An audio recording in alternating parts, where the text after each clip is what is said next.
नमस्कार दोस्तों, mentor fluent YouTube channel पर Hindi audio book summary Krishna के 200 प्लस चौंकाने वाले सत्य पुस्तक के ऑडियो बुक समरी में आपका स्वागत है। एपिसोड 42। धर्म ग्रंथों में कृष्ण और इंद्र का कितनी बार आमना सामना होता है। ऋग्वेद में कृष्ण को आर्य परंपरा और यज्ञ का विरोधी बताते हुए उन्हें इंद्र के हाथों मारा हुआ बताया गया है। द्रुतगामी कृष्ण अंशुमती नदी के पास दीप्तिमान होकर शरीर धारण करता है। इंद्र ने बृहस्पति की सहायता से देवशून्य और आने वाली सेना का वध कृष्ण के साथ कर डाला। ऋग्वेद मंडल 8 सूक्त 85 मंत्र 15। स्पष्टीकरण। ऋग्वेद के उपरोक्त मंत्र में इंद्र तथा देवसेनाओं के हाथों कृष्ण का मारा जाना बताया गया है, जबकि कृष्ण की मृत्यु तीर लगने से हुई थी। यह सर्वविदित सत्य है। इससे स्पष्ट होता है कि ऋग्वेद हो या अन्य कोई ग्रंथ, सब में मिलावट की अधिकता है। खैर, अन्य जगहों पर वृंदावन में रहते समय कृष्ण के द्वारा इंद्र पूजा का विरोध किए जाने पर कृष्ण और इंद्र के बीच होने वाले टकराव का वर्णन अनेकों पुराणों में किया गया है। भागवत पुराण स्कंद 10 अध्याय 24 से 25, हरिवंश पुराण विष्णु पर्व अध्याय 15 से 19, ब्रह्मवैवर्त पुराण श्री कृष्ण जन्मखंड अध्याय 21, गर्ग संहिता गिरिराज खंड अध्याय 3, विष्णु पुराण पंचम अंश अध्याय 11 से 12। सत्यभामा के लिए पारिजात पुष्प का पेड़ लाने हेतु भी कृष्ण और इंद्र के बीच युद्ध होता है, ऐसा पुराणों में बताया गया है। हरिवंश पुराण विष्णु पर्व अध्याय 73, भागवत पुराण स्कंद 10 अध्याय 59 श्लोक 39, विष्णु पुराण पंचम अंश अध्याय 30। स्पष्टीकरण। यानी कुल मिलाकर कहा जाए तो जहाँ वेद इंद्र को जिताते हैं, वहीं कृष्ण पर आधारित ग्रंथ कृष्ण को श्रेष्ठ और विजयी बताते हैं। इसी से वेदों तथा यज्ञों से कृष्ण की दूरी स्पष्ट होती है। दंतवक्र कौन था और वह क्यों कृष्ण से शत्रुता पाले बैठा था? कृष्ण के पिता वासुदेव जी की 5 बहनें थीं। कृष्ण के पिता वासुदेव जी की 5 बहनें थीं, जिनमें से पृथुकीर्ति की शादी कुरुष देश के राजा वृद्धशर्मा से हुई थी और उसी का पुत्र दंतवक्र था। जब एक एक कर जरासंध, शिशुपाल, साल्व, पौंड्रक जैसे उसके मित्र कृष्ण के हाथों मारे गए तो वह काफ़ी क्रुद्ध हो गया और कृष्ण साल्व के युद्ध के समय साल्व की मौत के बाद आर पार की लड़ाई लड़ने के लिए वह मैदान में आ पहुंचा। अपने मित्रों के मारे जाने के बाद वह दुर्मति खुद ही मानो परलोक जाने के लिए पैदल ही युद्धभूमि में आ धमका। भागवत पुराण स्कंद 10 अध्याय 78 श्लोक 1।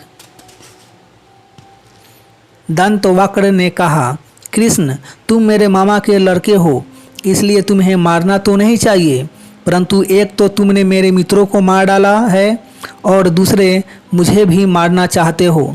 इसलिए मतिमंद आज मैं तुम्हें अपनी वज्र कर्ष गदा से चूर चूर कर डालूंगा। मूर्ख, वैसे तो तुम मेरे संबंधी हो, फिर भी हो तो शत्रु ही। जैसे अपने ही शरीर में रहने वाला कोई रोग हो, मैं अपने इन मित्रों से बड़ा प्रेम करता हूँ।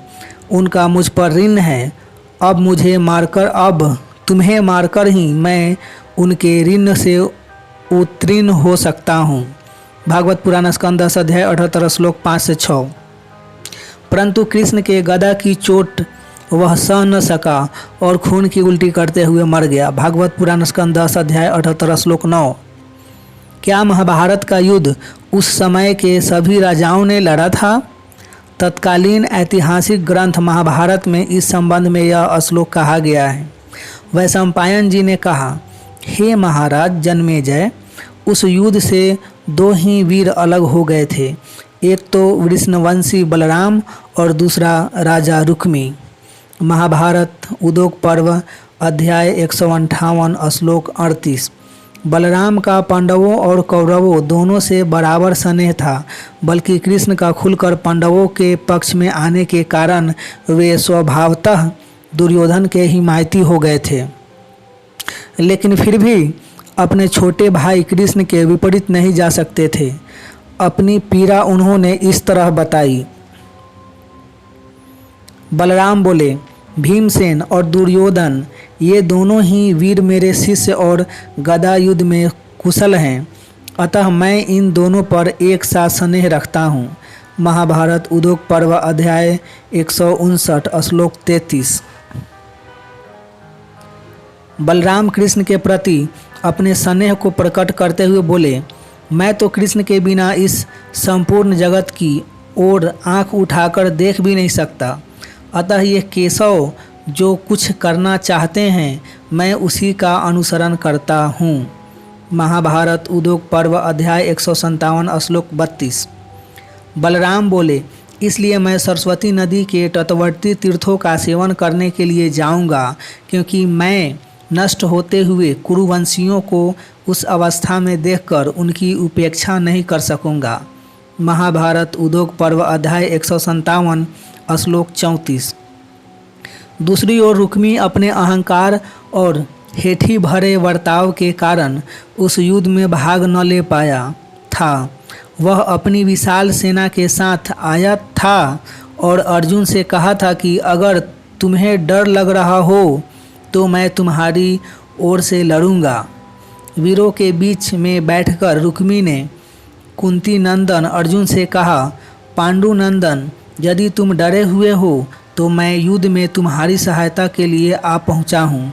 मैं इस महायुद्ध में तुम्हारी वह सहायता करूँगा जो तुम्हारे शत्रुओं के लिए असहनीय हो जाएगी।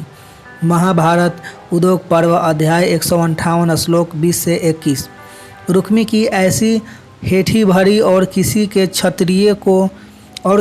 क्षत्रियत्व को चुनौती देने वाली बातों को सुनकर अर्जुन ने उसका सहयोग लेने से इनकार कर दिया। तब उसने दुर्योधन के पास जाकर वैसा ही कुछ कहा। परिणाम स्वरूप उसने भी इनकार कर दिया और इस तरह वह युद्ध में शामिल न होने से रह गया। मिलेंगे नेक्स्ट एपिसोड में, तब तक अपना ध्यान रखिए, लाइफ को एंजॉय कीजिए, मस्त रहिए। आपका कीमती समय देने के लिए आपको बहुत बहुत धन्यवाद।